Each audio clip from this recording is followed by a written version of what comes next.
G'day, g'day, g'day. How are you out there, you legends, all of you absolute beauties out there? This is LuzrBum, your favorite internationally famous YouTuber back in the house.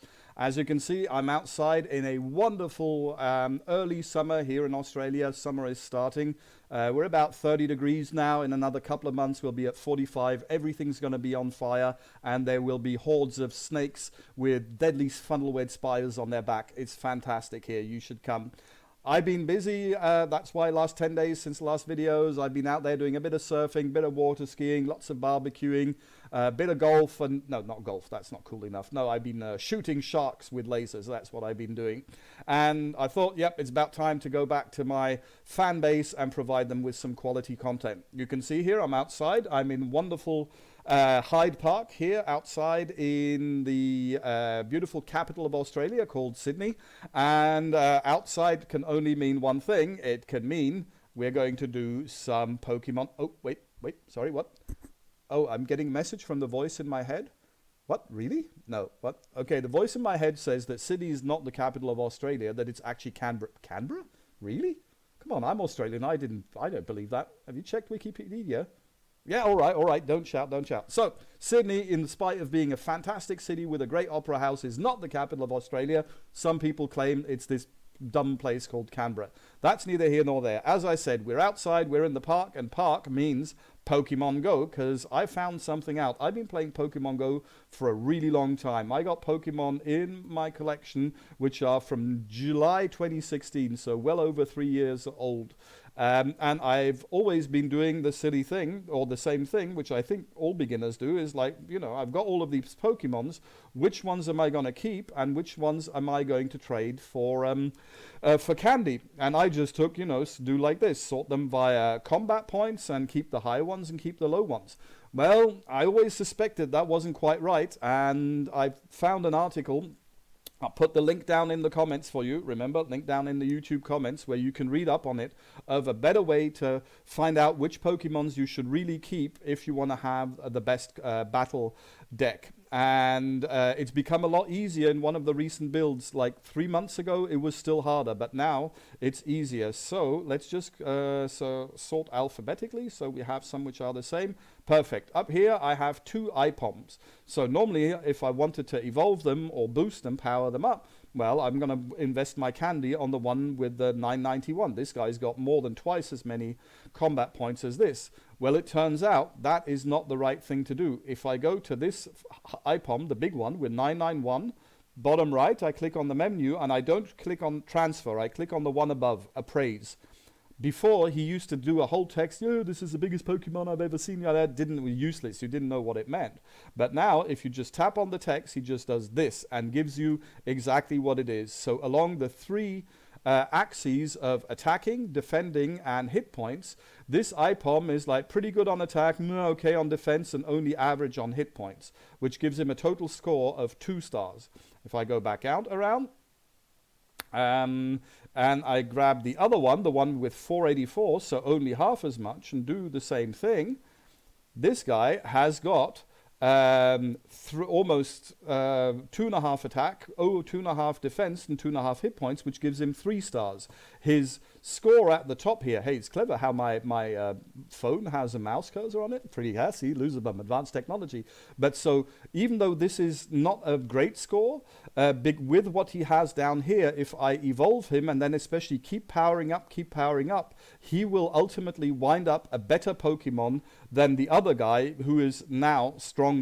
So yeah, that's not what I thought. I would have definitely taken this one, but now I'm going to turn this 991 into candy, and then I'm gonna evolve my Ipon if and when I'm ready. So that's news. That makes it easy, and because it's looking at everything the Pokemon has, not just the combat power, the life, you know, and how well he can defend and things like that. And the levels which correspond to that are level 0 is no stars, level 1 is 1 star, level 2 is 2 stars, level 3 is 3 stars, and then there's also a level 4 which is 3 stars with a golden background.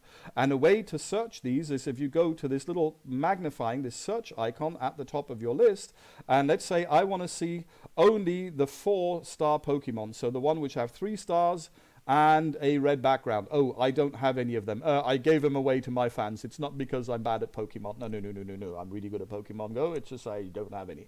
Okay, so let's clear that. And let's go look for 3-star. Ta-da! And there we find the IPOM from just now. Here's another perfect example with the Anorith. We'll remember that. We'll have a look at him in a moment. If I want to, so these I definitely want to keep. Even if there's others with a higher score, I can keep those. But these ones I definitely don't want to trade for candy because they're the best ones I have because they're 3 stars at least. And then I can do the same thing and look for 2 stars. So these aren't too bad. Yeah, but for instance, here we have our other IPOM, right? The 991. Yeah, he's okay. But if I'm going to evolve any, I'm going to take the 3-star one and I'm going to trade this one for candy. And then I can also do the opposite. I can look at the 1-star or at the 0-star. So on my 0-star list, well, they're not that bad, but I have some Pokemon here with 1,000, like the Cloyster or others. But if I look, let me grab the Cloyster over here. So he's got 1,400 and a bit. Appraise. Yep, so he's got a great attack, which is why he's on my CP list, right, with a big attack, but he's got very few hit points. We'll have a look at that in a second, and very little defense. And here I can see it all at once, or in fact, I use the sorting. So, yeah, he's got 84 hit points, which apparently for a Cloyster is not a lot. So, that's how you do it. You can do it by appraising. Remember, you go bottom right, appraise, and look how many stars he's got. Or even better, you can filter it with the 0-star, 1-star, 2-star, 3-star. Let's have a look at the Anorith. This one's an even more extreme case we have here. I've got an Anorith with 1,000, right? And I've got one over here with 292, so less than a third. This guy is the one which we just saw with a great score. Yeah, he's like, wow, he's got fantastic HP and is really good on attack and defense, right? But he's only got 292, but see all the room he has to grow. So if I evolve him, if I spend my candy on him, he's going to be absolutely fantastic. It's going to take a while. Whereas this guy over here, he's already maxed out. And if I evaluate him, if I appraise him, yeah, and the attack's not great, good on defense, hit points so-so. Okay, so that's how you decide which ones you want to keep if you want to build the absolute best deck. Now, this is something you have to use your brain, right? If, for instance, let me sort by combat power. So I have 2 Rayquazas. I got this guy up here who is coming in at 3 stars. And I got this guy down here who's coming in at 2 stars. Yeah, but just because this one is not as great, I'm definitely not going to turn him into candy. He's a 2,000 Pokemon, right? I'm going to keep him for fighting, but I'm going to put all of my candy into this dude and see if I can get him higher and higher and higher. I will post a link of the article where this is described. You can read it up for yourself, make up your own minds. Don't always believe me. Yep, so that I will go and do all of that. As you can see, I got 300 Pokemon in there to tidy up now. It's going to be a busy evening. And yep, that was it. So remember to like and remember to like, share and subscribe. Remember to tell your friends to like, share and subscribe. And I'm LuzrBum, you're the internet, and I'm out of here.